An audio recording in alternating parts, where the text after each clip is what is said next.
नमस्कार, बहुत बहुत स्वागत है आपका। पूरे विश्व को एक अलग दिशा देने वाले, पूरे विश्व में भारत का नाम गौरवान्वित करने वाले, युवाओं के प्रेरणा स्रोत और अरबों लोगों के प्रेरणा स्रोत, उनके मार्गदर्शक स्वामी विवेकानंद को कौन नहीं जानता। उनके बतलाए हुए मार्ग पर अनेक लोग चलते हैं, पर ऐसे ही स्वामी विवेकानंद के नाम पर बने हुए तिराहा भ्रष्टाचार की भेंट चढ़ गया, वह भी वहां पर जहां पर उनकी सरकार जो नीचे से ऊपर यानी भारत में, प्रदेश में और नगर में हो, और उन्हीं के ही बैठलाए हुए नेता, अभिनेता और साथ में जो समाज सेवी हैं वह चुप हो, तो आप इसे क्या कहेंगे। शासन प्रशासन की आंखों पर पट्टी बंदी हो तो आप इसे क्या कहेंगे। सबके मुंह फिल गए हो, बंद हो, तो आप इसे क्या कहेंगे। निश्चित रूप से प्रश्न तो उपजेंगे और प्रश्न उपजते हैं। जहां हम आपको एक ऐसे क्षेत्र में लेकर चल रहे हैं जहां पर आप स्वयं देखकर कहेंगे कि ये क्या हुआ। शर्म से आपकी आंखें यहां पर झुकेंगी और निश्चित रूप से आप भी कहेंगे कि जो कुछ हो रहा है वह सही नहीं है। क्या हो रहा है, क्या नहीं हो रहा है, चिंतन का भी विषय है, जांच का विषय भी है, और साथ में यह भी है कि ऐसे लोगों के विरुद्ध क्या कार्रवाई होना चाहिए। किसका है इनके ऊपर हाथ और किनका है इनके साथ साथ। दोनों ही दोषी हैं। दोष है, पर कार्रवाई जिनको करना है वह मौन है, तो प्रश्न तो उपजेंगे ही।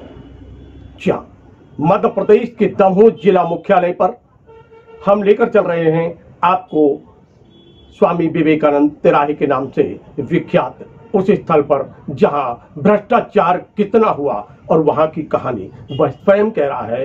वह निर्माण कार्य क्या स्थिति है। लाखों रुपए की फाग यहां पर खेल दी गई, किसके इशारे पर है और किसका था साथ, किसका इनके ऊपर है हाथ, और क्यों नहीं हो रही है कार्रवाई। प्रश्न उपज रहे हैं नेताओं पर, यहां के जनप्रतिनिधियों के ऊपर और यहां के जिले के प्रमुख अधिकारियों के ऊपर। क्या हमाम में सब नंगे हैं।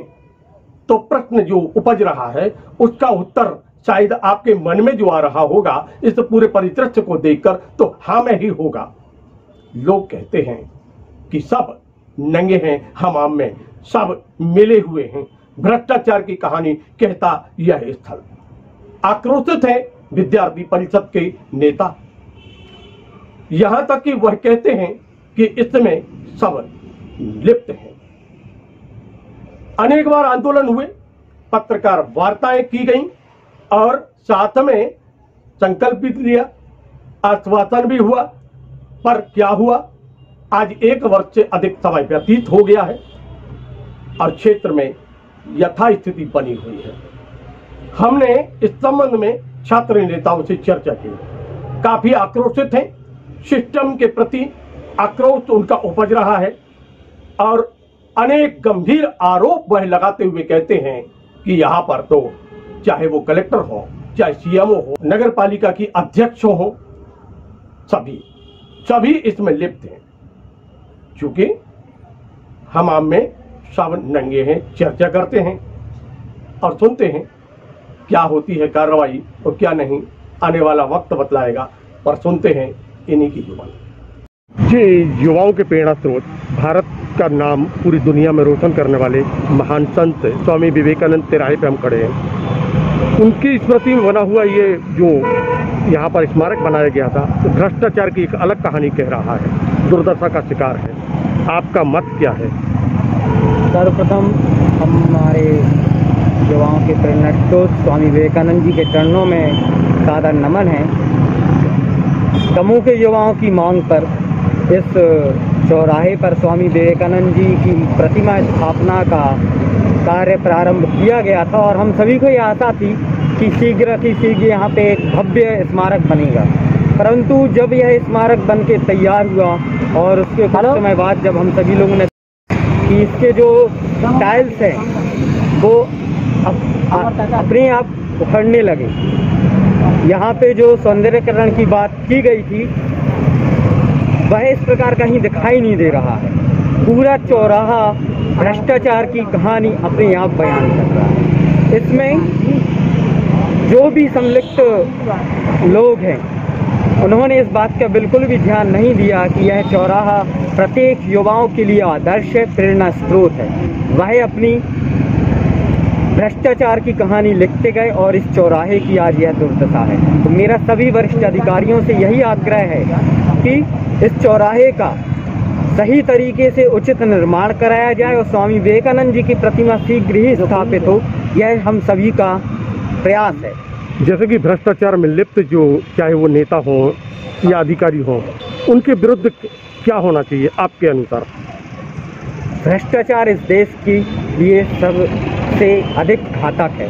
तो मेरा ही नहीं, इस देश के प्रत्येक नागरिक का केवल यही मत है कि ऐसे भ्रष्टाचारियों पर कड़ी से कड़ी कार्रवाई होनी चाहिए, जिससे कोई भी अन्य भ्रष्टाचार करने की हिम्मत ना जुटा सके। स्वामी विवेकानंद तिराहे पे हम खड़े हुए हैं। भ्रष्टाचार की भैर चढ़ता हुआ ये तिराहा दिखलाई दे रहा है। आपकी कोई युवा हैं और युवाओं के प्रेरणा स्रोत स्वामी विवेकानंद, क्या है आपका मत? आज इस चौराहे में आज ये जो चौराहा बनाया गया है, आज ये जो नई गाड़ी गई यहाँ पे चौराहे के नाम की, इसमें विद्यार्थी परिषद की महत्वपूर्ण भूमिका है। विद्यार्थी परिषद के पूर्व कार्यकर्ताओं ने काफ़ी तपस्या की, तब जाके ये चौराहा बन पाया है। कभी चक्के लगा दिए जाते थे, जब वो चौराहा इस प्रकार से बनाया गया था तो कभी कोई लात मार के अलग कर देता तो फिर आके फिर जमाते थे। इस प्रकार से इस संघर्ष के साथ में हमारे पूर्व कार्यकर्ताओं ने, वर्तमान कार्यकर्ताओं ने आज इस चौराहे को बनवाया। नगर पालिका द्वारा यहाँ पे कार्य किया गया, मगर नगर पालिका द्वारा इतना घटिया निर्माण कार्य किया गया है। क्योंकि हम लोगों ने नगर पालिका अध्यक्ष उस समय पे चूँकि कपिल खरे जी थे तो उनके लिए अवगत कराया था विद्यार्थी परिषद ने, उनके लिए ज्ञापन दिया था। ज्ञापन देने के बाद में आंदोलन किया था, उनको चेतावनी दी थी। उन्होंने बोला था और हम लोगों ने ठेस तरीके से उनको बताया था कि जिस ठेकेदार ने किया उसका लाइसेंस निरस्त करना चाहिए। ऐसे ठेकेदारों का कितने लाखों की लागत से बना गया है और कितने कम पैसों में ये बनाया गया है। वहाँ के टाइल्स पुट्टी जो की गई पूरे उखड़ चुका है। हम सबके आदर्श स्वामी विवेकानंद जी हम मानते हैं और ऐसे हम सबके जो आदर्श है और उसके बाद हम लोगों ने कलेक्टर महोदय को ज्ञापन दिया, कलेक्ट्रेट का घेराव किया है और आज हमें देखने मिल रहा है किस प्रकार से ये चौराहा पड़ा हुआ है। ना इसमें शासन ध्यान दे रहा, ना प्रशासन ध्यान दे रहा, सब स्वस्थ पड़े हुए हैं। जैसा कि आपने अभी बताया कि आप लोगों ने आंदोलन किया, ज्ञापन दिए और यह भी आपके सामने आ गया कि भ्रष्टाचार कौन कर रहा है। अब आप क्योंकि छात्र नेता हैं, काफी आंदोलन हुआ, किसको दोषी मानते हैं और उन पर आपके मतानुसार क्या कार्रवाई होना चाहिए? मैं तो इसमें साठगांठ मानूंगा। सीएमओ द्वारा जब लगातार आपको अवगत कराया जा रहा है और अगर आप उस पर ध्यान नहीं देते हैं तो इसमें सीधी सीधी बात है सीएमओ की कहीं ना कहीं यहाँ पे साठगांठ होगी ठेकेदार द्वारा। अगर जब सीधा बोला जा रहा है कि ठेकेदार का या तो लाइसेंस निरस्त किया जाए या उनके ऊपर कार्रवाई की जाए, ये कैसा घटिया निर्माण कार्य किया गया है। उसके बाद फिर कलेक्टर महोदय को अवगत कराया जाता है, यहाँ की फोटो के समेत पहुँचाया जाता है। 1 साल पूर्व पत्रकार वार्ता की गई थी जिसमें नगर पालिका द्वारा निर्णय लिया गया था कि यहाँ पे ग्रिल लगाई जाएगी, यहाँ पे सौंदर्यीकरण किया जाएगा। यहाँ पे सौंदर्यीकरण का 7 शब्द का उपयोग भी नहीं हुआ है जो आज हमें देखने मिल रहा है। जैसे कि 1 वर्ष व्यतीत हो चुका है और आज यथा स्थिति में है जी। अब आपकी योजना क्या होगी विद्यार्थी परिषद की? अब विद्यार्थी परिषद की ये बैठक हो चुकी है और ये योजना बन चुकी है। विद्यार्थी परिषद सड़कों पर उतरेगा और दुकानों जाके और संग्रह करके यहाँ पर जल्द से जल्द यहाँ पे मूर्ति स्थापित करेगा। यह विद्यार्थी परिषद का संकल्प है। इसमें चाहे शासन प्रशासन ध्यान नहीं दे रहा, स्वस्थ पड़ा रहने दीजिए। विद्यार्थी परिषद द्वारा और सामाजिक दृष्टि से सहयोग करने के बाद में यहाँ पे मूर्ति जल्द से जल्द स्थापित की जाएगी।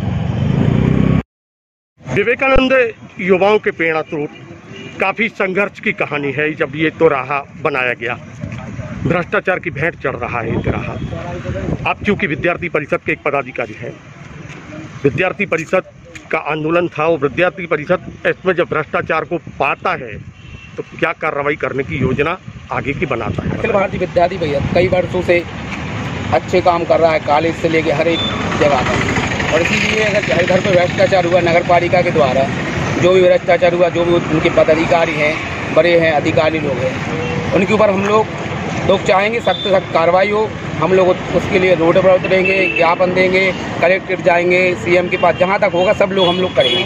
अच्छा, क्योंकि आप एक नेता है, छात्र नेता है, और आप ये जानते विद्यार्थी परिषद भले ही एक ऐसा संगठन हो जिस स्वच्छंद रूप से हो, परंतु सरकार नीचे से ऊपर तक, तो अगर सरकार भी नहीं सुनेगी तो हम किसी की सरकार भी हो हम लोग विरोध करेंगे।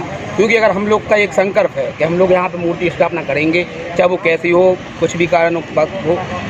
एक प्रश्न और उपजता है कि जब आपने प्रशासन को भी अवगत कराया, क्या मानते हैं प्रशासन भी कहीं इसमें इन्वॉल्व है? हाँ, प्रशासन के लिए हम लोगों ने लगभग 1 साल हो गया, उसके पहले अवगत करवाया था, मगर उनकी तरफ से भी कोई वो नहीं मिला है। ना ही उधर पर संदेश हुआ, सिर्फ मूर्ति वो बनवा दी गई थी चित्र, उसके बाद कुछ नहीं हुआ। तो मित्रों, सुना आपने, यह सीधे सीधे आरोप गंभीर जिले के कलेक्टर के ऊपर, तत्कालीन सीएमओ के ऊपर, तत्कालीन नगरपालिका अध्यक्ष के ऊपर और यहां के जनप्रतिनिधियों के ऊपर लगाते हुए यह नेता दिखलाई देते हैं, आक्रोशित हैं और कहते हैं कि आने वाले समय में हम एक जन आंदोलन को खड़ा भी करेंगे। गंभीर आरोप है। कौन इनका साथ दे रहा है, किसका इनके ऊपर हाथ है जो इस प्रकार की घटनाओं में लिप्त हैं, भ्रष्टाचार में लिप्त हैं? जांच का तो विषय है, परंतु आम जनमानस के लिए भी चिंतन का विषय है। क्या ऐसे जनप्रतिनिधियों को हम चुनेंगे? क्या ऐसे सिस्टम में बैठे अधिकारियों को हम बर्दाश्त करेंगे, या जो आंदोलन या छात्र नेता खड़ा कर रहे हैं उनका साथ देंगे? कहानी बहुत है भ्रष्टाचार की। आने वाले समय में हम लगातार आपको एक एक स्थिति से अवगत कराते रहेंगे। शासन प्रशासन को आईना दिखाने का कार्य हमारा है, हम वो कार्य करेंगे। पत्रकारिता का धर्म निभाते हुए ये जो मामले हैं वह उजागर करने का संकल्प लेकर हम मैदान में हैं और रहेंगे। देखते रहिए LNB टीवी, जुड़े रहिए हमसे। मिलते हैं फिर एक नए समाचार के साथ। नमस्कार। We'll be right back.